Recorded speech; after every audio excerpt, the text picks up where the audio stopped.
Have you ever felt cornered by God Himself?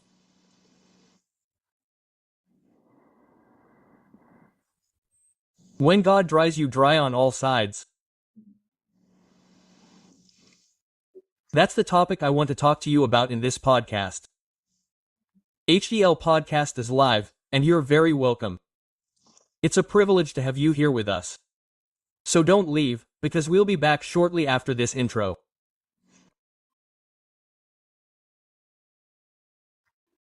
Psalm chapter 139 is one of the most beautiful pearls in the Psalter.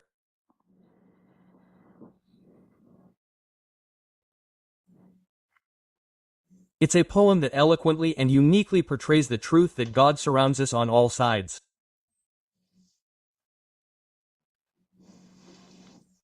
He corners us.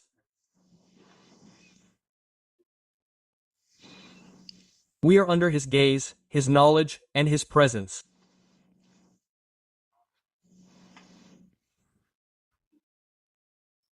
On the one hand, this is terrifying, because man can do nothing hidden from God.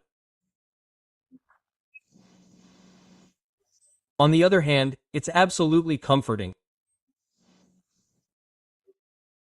It's knowing that you don't go through any situation in life without God being there by your side, watching over you with His grace. God dries us dry on all sides. And this Psalm of David will demonstrate this in a practical way. So I'll read it to clarify. From verses 1 to 6, David describes God's omniscience.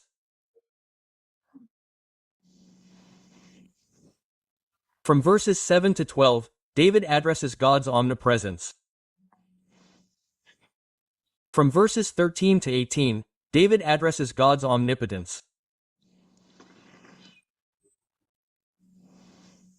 We are trapped by His omniscience, omnipresence, and omnipotence.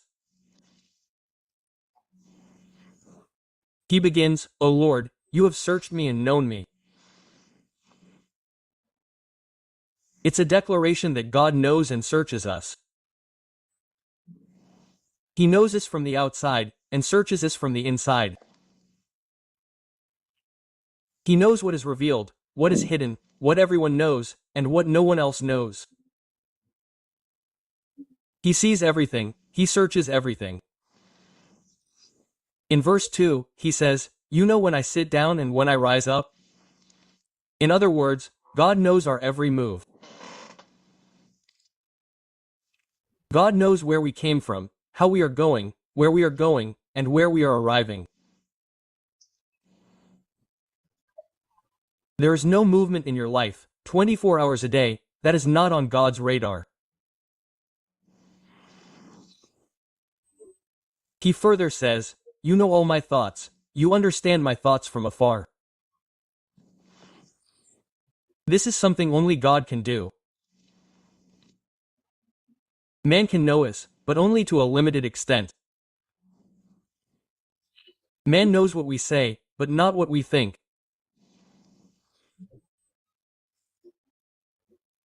God not only knows words, not only sees gestures, God knows, understands our thoughts from afar. This is why His court has jurisdiction to judge our innermost thoughts, because God reads our minds. Verse 3, "You search out my path and my lying down, and are acquainted with all my ways." Rising up and lying down are the culmination of the ends of life's journey. You rise up and you lie down. You lie down and you rise up.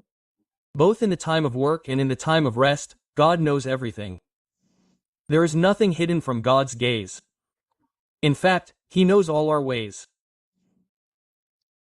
Not just the paths we walk, paths of ideals, paths of thought, paths of ideologies, paths of worldview. He knows everything about us. He says, "Before a word is on my tongue, you, Lord, know it completely."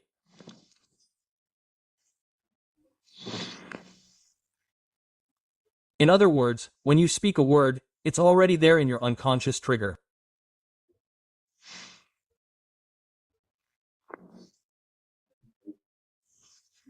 Experts say that when you give a speech, you need to have 8 words ready to go.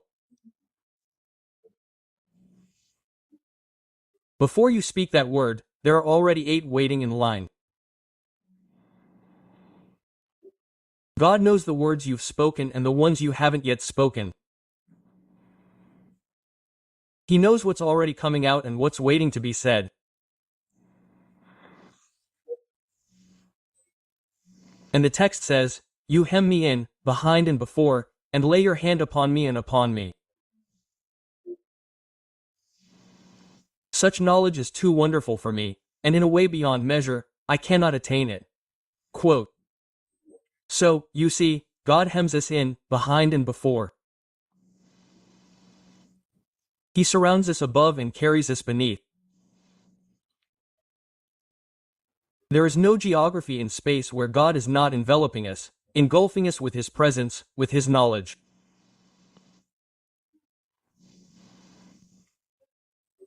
This is the God who created us, whom we serve. He is the omniscient God. He sees all, He knows all, He searches everything. He knows the hidden and the revealed, He knows what is spoken and what is yet to be spoken. He knows where you are going, what time you arrive, what time you leave. He knows all your ways. So, do not try to hide anything from the one who is omniscient, whose eyes are like flames of fire. This is the first truth of this God who surrounds us on all sides. But now, from verse 7 to verse 12, David will make a transition from divine omniscience to the divine omnipresence. And he begins like this in verse 7, "Where shall I go from your spirit? Where shall I flee from your presence? If this God sees all, knows all, understands all, searches everything, is there any escape from him? Is there any escape from his presence? Can I find a place in the universe where I am beyond his reach? Is there a cave so dark? Is there a mountain so icy? Is there a desert so inhospitable? Is there any place where I can go from his presence? That is the big question. Where shall I go from your spirit? Where shall I flee from your presence? And he creates some possibilities here. If I ascend to the heavens, you are there. If I make my bed in the deepest pit, you are there too. So he takes the zenith and takes the abyss, the abyssal layers down below. He takes the highest height, the heavens, the deepest abyss. God is up there, God is down there. There is no way flee from God, neither in heaven nor in the abyss. He is in both at the same time. But he goes on to say, if I make my bed in the depths of hell, you are there also. So, even if you try to rest in the deepest places of the earth, God is there. Quote, verse 9, if I take the wings of the dawn and settle in the uttermost parts of the sea, even there your hand will lead me, and your right hand will hold me. In other words, imagine yourself taking the wings of the dawn and fleeing and flying and flying and flying and flying until you reach the uttermost parts of the sea. At that time, the maritime question of intercontinental travel had not yet been explored so much. Today we know this: the Pacific, the Atlantic, the Indian, the Mediterranean, the seas. No matter how far you have gone in your sea voyages, to the uttermost parts of the sea, even there, the hand of God will be on your side. You are hemmed in on all sides, surrounded on all sides by the presence of God and the knowledge of God. In verse 11, he creates another possibility. If I say, the darkness shall cover me, and the light shall be about me. Night, even the darkness itself will not be dark to you. Darkness and light are the same thing.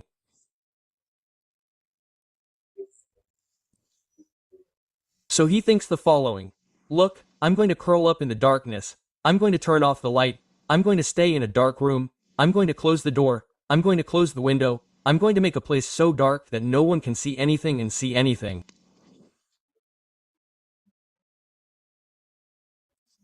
And he will say the following, that for God, light and darkness are the same thing. He sees in the dark, he sees around the corner. There is nothing you can do that is outside of the presence and knowledge of God.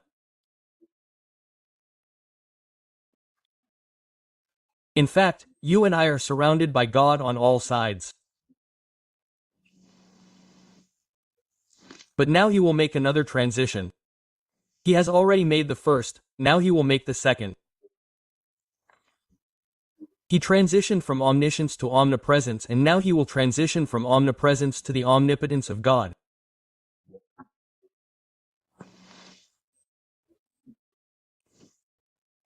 In verse 13, he says this, "For you formed my inward parts, you stirred me in my mother's womb."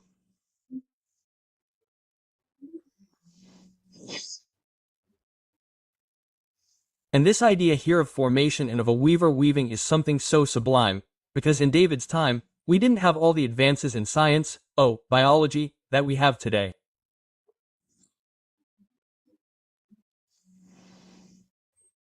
Today, you and I know that man is a genetically programmed being. Dr. Bakken-Nirenberg, in his time, was awarded the Nobel Prize in Biology, and he won this prize for discovering this fact, that man is a genetically programmed being.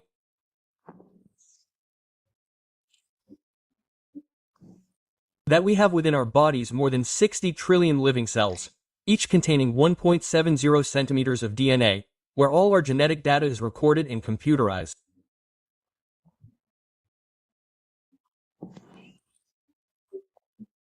When you stretch out the DNA file, the DNA strand of your body, you have about 102 trillion meters of DNA, 102 billion kilometers of DNA.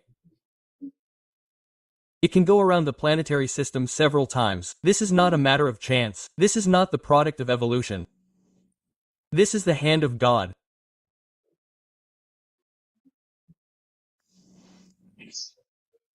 According to David, you formed my inward parts and knit me together in my mother's womb. As the organs are formed, the eyes, mouth, nose, ears, heart, lungs, kidneys, intestines, stomach, how the limbs, legs, arms, and brain are formed.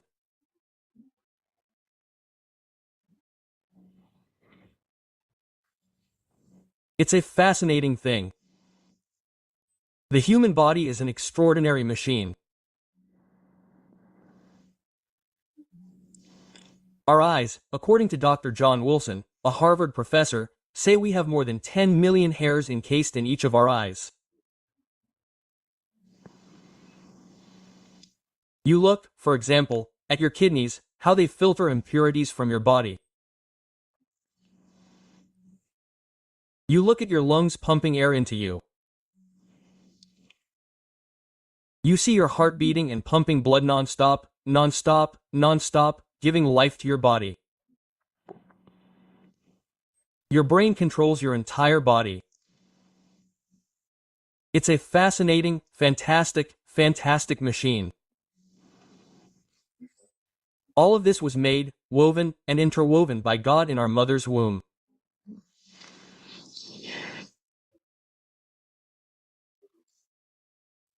And then, when he says this, he has to exclaim, "I thank you, for in a fearfully and wonderfully made way you made me."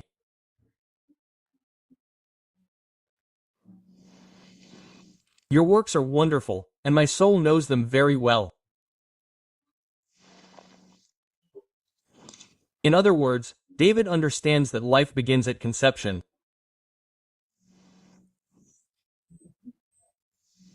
He deals with the zygote, the embryo, the fetus as a person, a personality.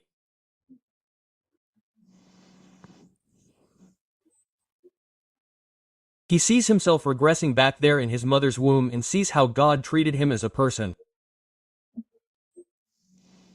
And that's how he feels. That's why we repudiate the indiscriminate practice of abortion for futile reasons.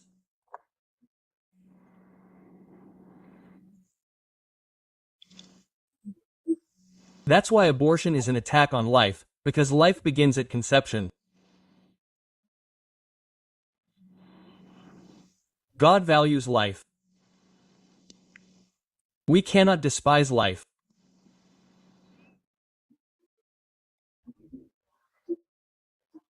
And so he is admiring this being who is a real being, not a pestilent ward, a being who begins to have feelings, self-defense, and pain in the womb.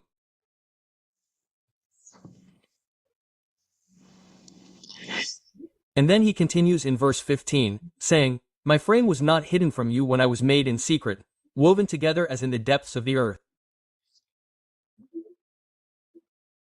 He's showing how God worked out the details of each member of our body, each organ, each with its function, each with its role, each with its performance, each with its mutuality in relation to all the other members, so that we could have life, health, and the pleasure of living.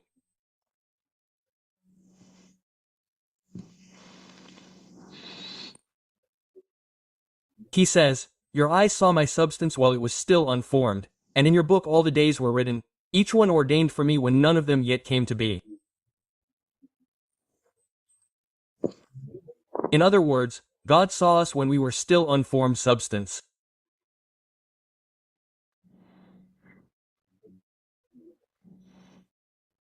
There, the zygote was beginning, sometimes a tiny dot, as if you could touch a pencil lead to white paper.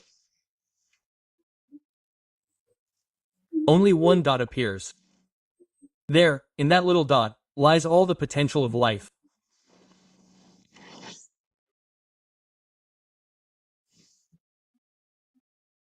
It's like taking a mustard seed, the smallest of vegetable seeds, very tiny, but within that tiny seed lies the potential of a plant that grows and shines.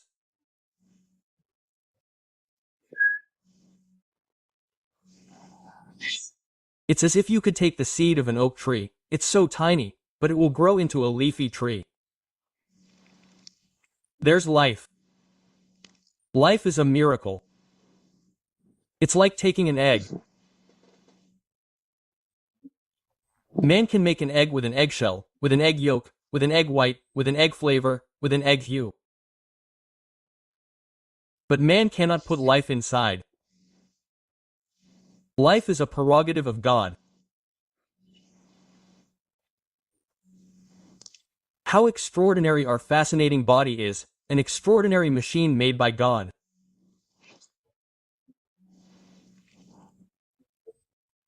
And so David feels surrounded on all sides by this blessed, glorious presence of God.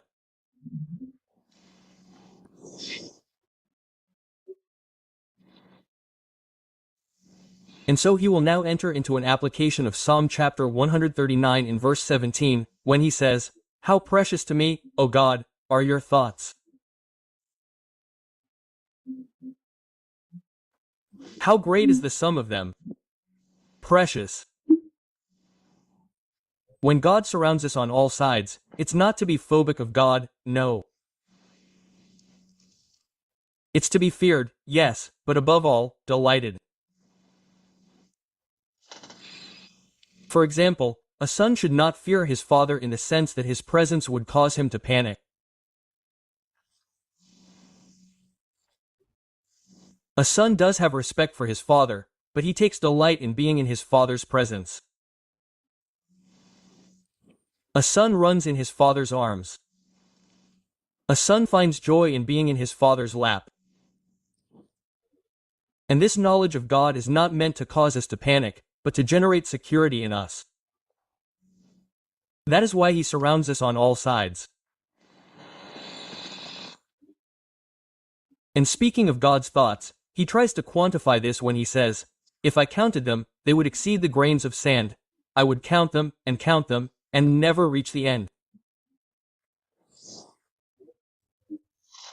The grains of sand on the beach, in the desert, in the lands, throughout the world, are countless to man. I would count them, and count them, and count them, and count them. They will never reach the end. However, for God, grains of sand are countable.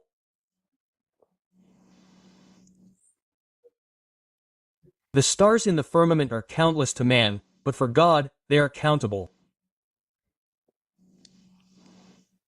The Lord gave a name to each of them, and when he calls them by name, not a single one of them is missing.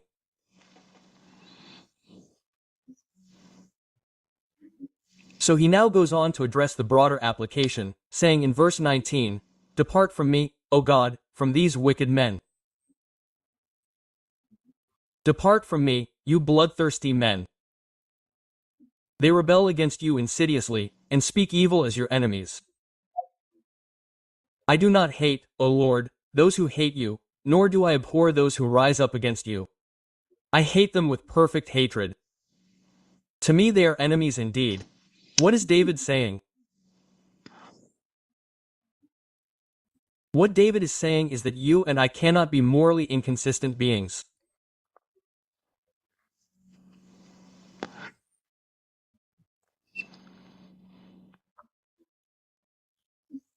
We cannot have the same attitude in reaction to the wicked and the godly, to wrong and right, to darkness and light, to corruption and integrity.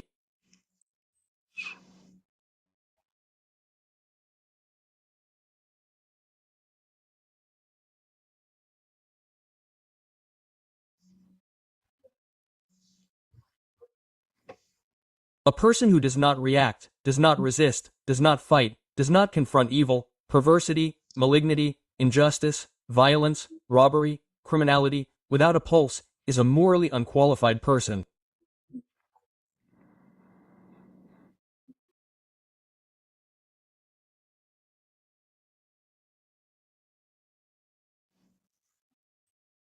We need to have within ourselves this sense of approving what is right and reproving what is wrong, of loving what is right and abhorring what is wrong.